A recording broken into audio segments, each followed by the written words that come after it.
Who wins in a test of pure strength?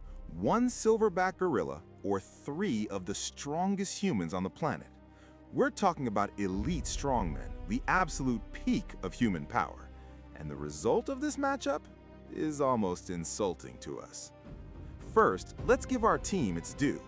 Picture three massive 400-pound athletes. These are the titans who deadlift over 1,000 pounds, who pull semi-trucks for fun. They've dedicated their entire lives to pushing the absolute limits of the human body with specialized training, nutrition, and recovery. They are, by any measure, superhuman. Think of the strongest person you know, then multiply that strength by 3. That's our human team. But as insane as their power is, it's nothing compared to what a gorilla brings to the table. Now enter nature's final boss, the silverback, a 400 to 500-pound mountain of muscle. But here's the crucial difference. The gorilla has no coach, no gym, no protein shakes. Its strength is forged by survival. Its everyday life is a constant, brutal, functional workout. Climbing massive trees, tearing apart tough vegetation, and wrestling with other gorillas builds a different kind of monster. Biologically, they're just built differently. Their muscle fibers are denser, their longer arms give them incredible leverage for pulling and lifting. Their bones are thicker. Your gym records are just background noise to this animal. A gorilla doesn't know what a personal record is. It lives at that level 24/7. Some estimates suggest a silverback can lift over 1,800 pounds, 10 times its own body weight. So what happens when they face off in hypotheticals? Let's run the scenarios. First, tug of war. The three strong men dig in, using perfect, coordinated technique. The gorilla just pulls. The real question isn't, do the humans lose? It's, does the rope snap before their shoulders do? Next, grip strength. Imagine all three men trying to hold down one gorilla arm. A gorilla's hand is a living vice. Their grip can crush with over 500 pounds of pressure per square inch. Three strong men clinging to that arm are just 3 slightly heavier shopping bags. And a fight? Let's be clear. This is exactly why you never mess with wild animals. It's not a contest, it's a physics problem with fur, teeth, and a primal instinct that would overwhelm our athletes in seconds. So, physically, we're outclassed. It's a humbling reality. But here's the twist. Raw power was never humanity's real superpower. The gorilla is king of its environment, perfectly adapted to dominate its world through might. But we are built to change ours. Our true strength isn't in our biceps, it's between our ears. It's our intelligence, our ability to communicate, to cooperate, and to create tools. We can't rip a tree from the ground with our bare hands, but we can build a bulldozer that clears a forest. We can't outmuscle a gorilla, but we can build cities, launch rockets, and create the very technology you're using to listen to this. So, who wins? In a cage, in a raw, unfiltered test of might? It's the gorilla by a landslide. No debate, no suspense. Pure muscle wins that round every time. But zoom out and the picture shifts. We're not built for the same arena. The gorilla is engineered by nature to dominate its environment with overwhelming force. We are designed to completely transform our environment, to create tools, establish systems, redefine rules, and alter the very meaning of strength. And maybe that's the real twist. The question was never just who is stronger, it's what kind of strength you choose to cultivate, what you decide to stand for, and how far you're willing to push the limits of your own design. Because brute force is only one form of power, loud, immediate, and short-lived. The harder challenge is turning your strength into something deliberate, something directed, something that outlasts the moment. So let's investigate how we can turn our strength into something that outlasts the moment.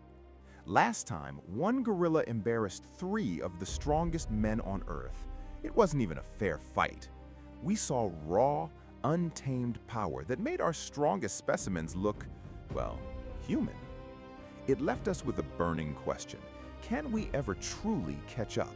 Can a human ever be gorilla strong? The answer is complicated because our so-called weakness isn't a flaw, it's a feature. It's a deliberate, brilliant evolutionary trade-off. See, primates like gorillas are built for a life of explosive, short-burst power. They have more fast-twitch muscle fibers, perfect for climbing, swinging, and asserting dominance. Their bodies are built for a physically brutal reality. On the other hand, we exchanged some of that raw strength for endurance, precise control, and incredible efficiency over long distances. Evolution didn't nerf us for fun, it optimized us for a completely different game. Walking for miles, building complex tools, throwing with pinpoint accuracy, and doing it all again the next day. A gorilla can rip a branch from a tree, but it can't track prey for 20 miles or craft a spear or perform surgery. We're not broken gorillas. We're something else entirely. But what if we wanted to be? What if we tried to build a human that could rival a silverback? Pushing our natural genetics to the absolute limit would turn the body into a prison, huge and impressive, but constantly on the edge of breaking itself under the stress. Gene editing with tools like CRISPR could theoretically give us gorilla-like muscle, but at what ethical cost? If you could be that strong but lose your health or your identity, is that still a win? The simplest path is technology, exoskeletons that let you lift ridiculous amounts. But the second you unplug the suit, you're back to being an exhausted human. It's borrowed strength. This chase for ultimate power has a dark side. We see it in athletes who destroy their bodies for a moment of glory or in the long-term damage from steroid abuse. It forces you to ask hard questions. If you could be gorilla strong but lose 20 years off your life, would you do it? Blindly chasing physical strength can turn you into a monster in ways that aren't visible on the outside. But here is the twist, the one profound truth that redefines this entire debate. There is one area where even the strongest gorilla on Earth has zero chance against you: choosing what to do with your life. A gorilla lives a life of instinct. It has one environment, one role: survive, protect, pass on its genes. Its story is largely written for it. You, on the other hand, are a creature of infinite possibility. You can become an engineer, a creator, an athlete, a parent, a leader. You can reinvent yourself at 25, 40, or 60. A gorilla can rip a tree from the ground.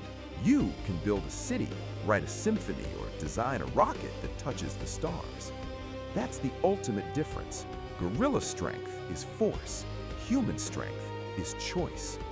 Somewhere right now, a silverback is tearing through a forest with a kind of casual, effortless strength you and I will never touch. It doesn't train for it, it doesn't earn it, it simply is, a creature carved by evolution to dominate its world through sheer physical certainty. And somewhere else, you're here, carrying a completely different kind of power, the ability to decide who you become next. You'll never be gorilla strong, but a gorilla will never be capable of vision, reinvention, or the quiet, stubborn courage it takes to shape a life on purpose. Nature made monsters of muscle. It made us monsters of meaning. One is built to overpower the world as it is. The other is built to imagine the world as it could be. The gorilla can win every fight it ever enters, every clash of force, every contest of raw physical certainty.